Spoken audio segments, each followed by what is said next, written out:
Hello বন্ধুরা, রান্নাঘর থেকে আবার একটা রেসিপি নিয়ে চলে এসেছি। আজকে বানাবো গোটা গোটা লোটে মাছের ঝাল। এখানে আমি 1 কেজি লোটে মাছ নিয়েছি, খুব ভালো করে ধুয়ে নিয়েছি। তা এবার এখানে হলুদ গুঁড়ো দিয়ে দেবো, আমি এটা ম্যারিনেট করে রেখে দেবো। হলুদ গুঁড়ো দিলাম আর সামান্য লবণ দেবো।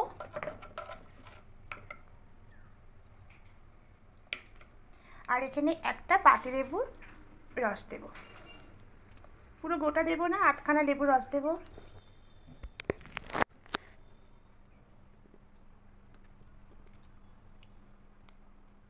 দিয়ে খুব ভালো করে মাখিয়ে নেব।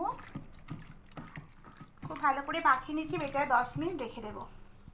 এবার এখানে একটা মশলা করে নেব। টক দই নেব, 2 চামচ টক দই নেব। এবার সমস্ত মশলাগুলো 1 চামচ করে দেব। এখানে ধনিয়া গুঁড়ো 1 চামচ, জিরে গুঁড়ো 1 চামচ, কাঁচা লঙ্কা বাটা দিয়েছি তাই আমি লঙ্কা গুঁড়োটা অল্পই দেবো। এখানে লোটে মাছ একটু ঝাল যদি ভালো লাগে তো 1 চামচই দেবো। আর কাশ্মীরি লঙ্কার গুঁড়ো দেবো, এটা আপনারা দিতেও পারেন, নাও পারেন, স্কিপ করতে পারেন। তো আমি এখানে দিচ্ছি কাশ্মীরি লঙ্কার গুঁড়ো। এবার অল্প জল নিয়ে নেব। জল নিয়ে এটাকে খুব ভালো করে একটা পেস্ট করে নেব, মিক্সড করে নেব। খুব ভালো করে মিক্সড করে নিয়েছি। আমি এখানে হলুদ গুঁড়ো অ্যাড করতে ভুলে গেছিলাম, তাই এবার এখানে হলুদ গুঁড়োটা দিয়ে দেবো। দিয়ে খুব ভালো করে মিক্স করে নেব সমস্ত মশলাগুলো। মিক্স করা হয়ে গেছে। আর এখানে রেখেছিলাম আদা, রসুন আর কাঁচা লঙ্কা পেস্ট, মানে অল্প করে আদা নিয়েছি আর অল্প কাঁচা লঙ্কা নিয়েছি। আর রসুনটা একটু বেশি দিতে হবে, তা এটা একটা পেস্ট করে রেখেছি। আর এখানে বড় সাইজের 2টো পেঁয়াজ কুচি এভাবে কেটে ভালো করে ধুয়ে রেখে দিয়েছি। কড়াই বসিয়ে সর্ষের তেল দিয়েছিলাম, তেলটা গরম হয়ে গেছে। একটু বেশি তেলে রান্না করতে হবে আর সর্ষের তেল নিতে হবে। এবার এখানে যে পেঁয়াজটা রেখেছিলাম পেঁয়াজটা দিয়ে দেবো।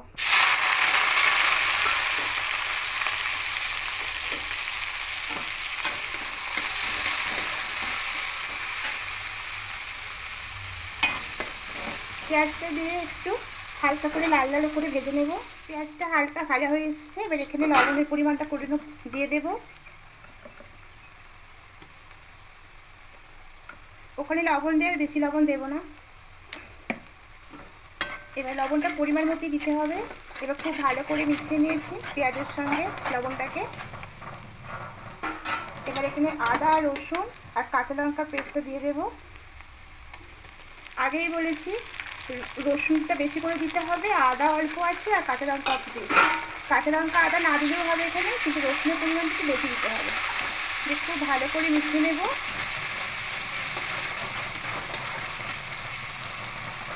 এবার যে টক দই যে মশলাটা করেছিলাম, এবার এই মশলাটা এখানে দিয়ে দেবো। দিয়ে খুব ভালো করে মিশিয়ে নেব। মশলার বাটি ধুয়ে জলটা এখানে দিয়ে দেবো। দিয়ে মশলাটাকে খুব ভালো করে কষিয়ে নেব। 5-10 মিনিট মশলা খুব ভালো করে কষিয়ে নেব। খুব ভালো করে মশলাটা দেখুন কষিয়ে নিয়েছি।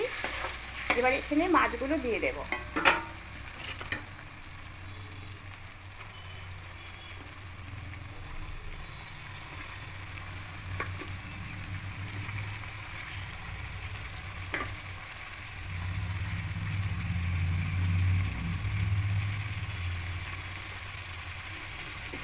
মাছগুলো দিয়ে হালকা একটু এভাবে মিশিয়ে নেব।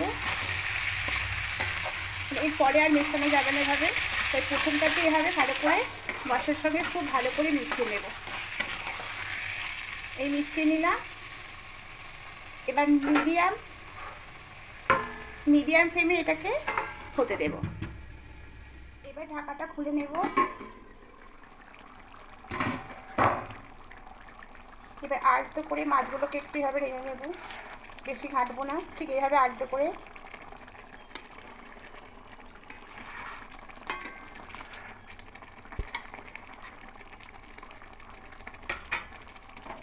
এবার আর ঢাকা দেবো না, এই অবস্থাতেই করবো।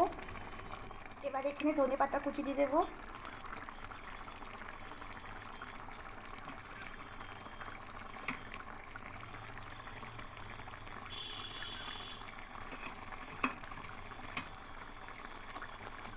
আর 4টে কাঁচা লঙ্কা দিয়ে দেবো।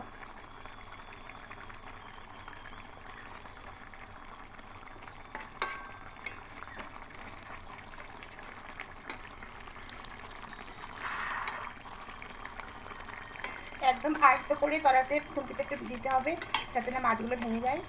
মাছগুলো খুব নরম তো খুব আস্তে করে দিতে হবে।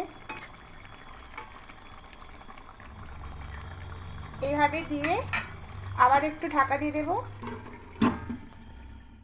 এবার ঢাকাটা খুলে নেব।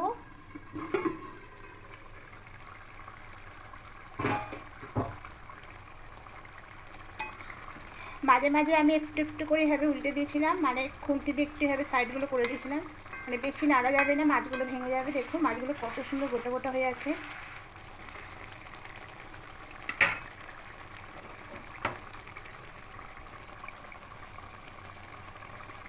এবার গ্যাসটা অফ করে দেবো।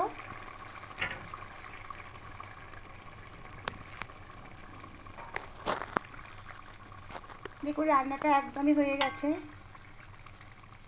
একটা দেখাচ্ছি, দেখুন মাছের গোটা গোটাই থাকবে। তা এটা একটু ঠান্ডা হলে তাহলে মাছগুলো গোটা গোটাই উঠে আসবে। এখন গরম আছে, তো এবার মাছটা নামিয়ে দেবো। তা রুটি মাছটা সম্পূর্ণ রেডি হয়ে গেছে দেখুন। তা ময়দার কোট করেও রুটি মাছগুলো তেলে ভেজে নিয়েও রান্না করা যায়, আর এভাবে মানে কাঁচা অবস্থাতেও করা যায়। তা কাঁচা অবস্থায় করলে রান্নাটা বেশি সুন্দর হয়, আর এর স্বাদটা অনেকটা ভালো হয়, তাই কাঁচা অবস্থাতেই করলাম। আর যদি ময়দায় কোট করে ভেজে নিয়ে রান্না করা হয় সেটাও খেতে ভালো লাগে, তবে কাঁচাটা বেশি ভালো লাগে। তাই আমি আজকে কাঁচা রুটি মাছের গোটা রান্না করলাম। দেখুন রান্নাটা একদম রেডি হয়ে গেছে। বন্ধুরা যদি ভালো লাগে অবশ্যই কমেন্ট করবেন, আর নতুন বন্ধুরা আপনারা অবশ্যই দেখে সাবস্ক্রাইব করে আমার পাশে থাকবেন। আমি উৎসাহ পেলে আপনাদের আরও নতুন নতুন রান্না নিয়ে আসবো। তা আজকের মতো এখানেই, আবার আগামীকাল নতুন রান্না নিয়ে আসবো।